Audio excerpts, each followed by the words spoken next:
This is Ogrodowski of WeAreChange.org, and I'm outside here Can Bayo, which is a community center started here in Barcelona, Spain, that used to be an abandoned building that people just came in here and took over 3 years ago. They're actually doing community service work and helping out these ladies customize their wheelchairs and upgrade them and fix them, since the government is inadequate and can't do that. So it's people coming to help each other, which is an amazing thing. They also have a nice community garden here.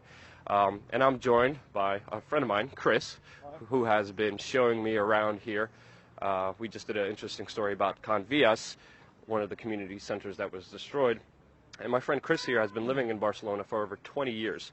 Yep. Now, Chris, what is the importance of these community centers here, and how did they start up?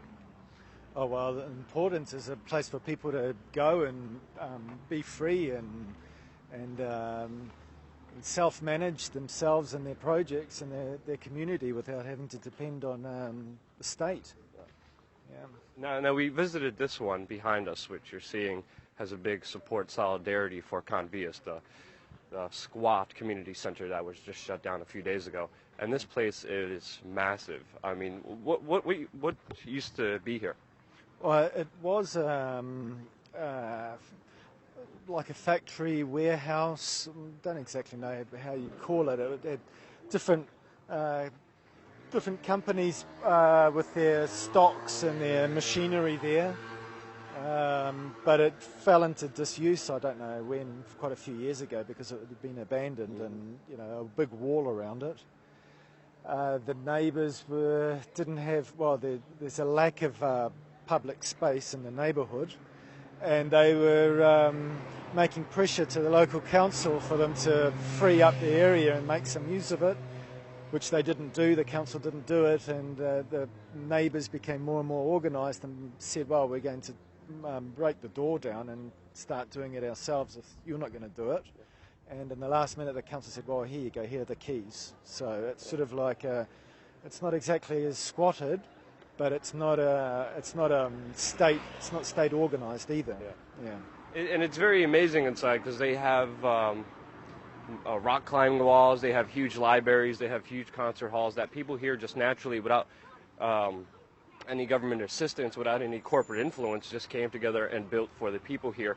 And now you see some of them being destroyed. But it seems like this is a natural response because of the economic turmoil here in Spain. There's 56% unemployment among the young people, 27% unemployment among everybody else. Right. And the bankers have been doing the usual tricks of manipulating mortgages to take people's money away and also their homes here. So the community has come together. But Chris, you lived here 20 years. Economically speaking, how is Spain standing right now? Well, you know, it depends who you are. There's some people that think nothing's changed or, in fact, become better. But they're a smaller and smaller percent, of course, of the population.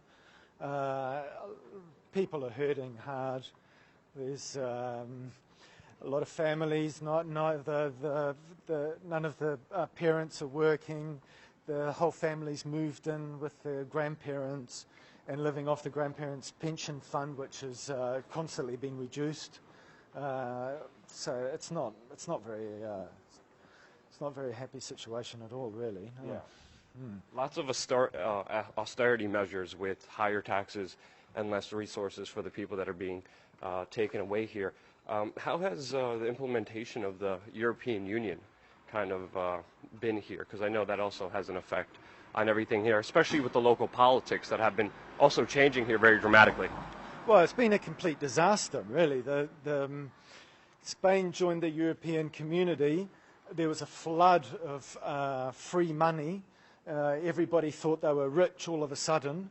The banks were giving credit to people. You could buy a house which was way beyond your possibilities to pay it back. You get 100% finance, plus a car thrown in, and trip to the Caribbean.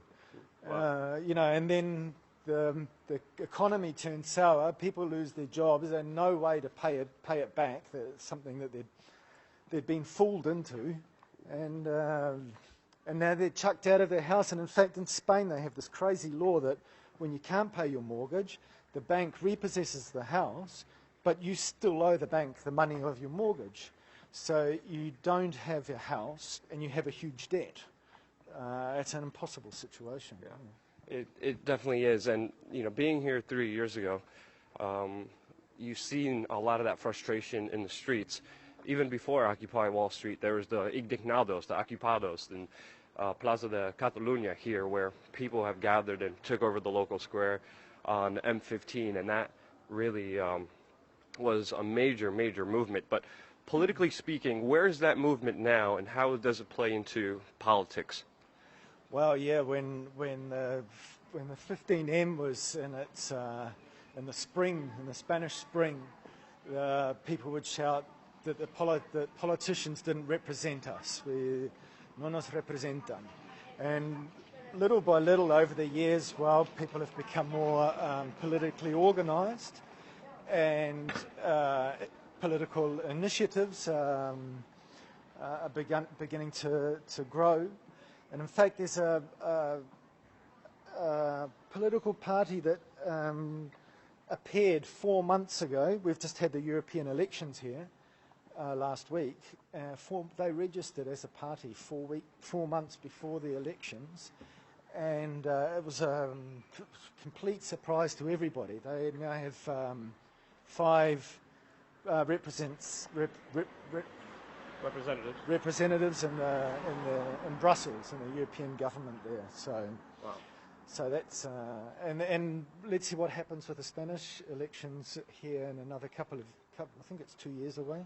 Mm-hmm. A lot of people didn't vote for this new party because they'd never heard of it. So, but they were still able and successful in getting 5 seats in the European government. Nobody expected it at all. Nobody did. Yeah. And now there's a lot of high hopes for this M15 Indignados political party to also win some political seats here in the Spanish election, not just the European elections, which are also coming up very soon. So even in Spain, where the economic situation is dire, people are coming together, organizing politically, winning political seats, and it looks like things are slowly changing. Hope you guys enjoyed this program. Click like if you did, and don't forget to subscribe.